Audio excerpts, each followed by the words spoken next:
Welcome to Global TV.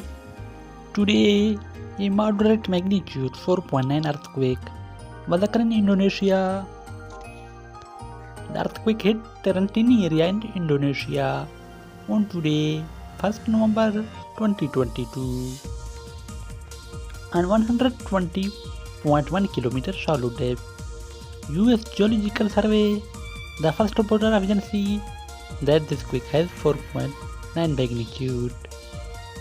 And German Research of Geosciences also reported that this quake has same magnitude.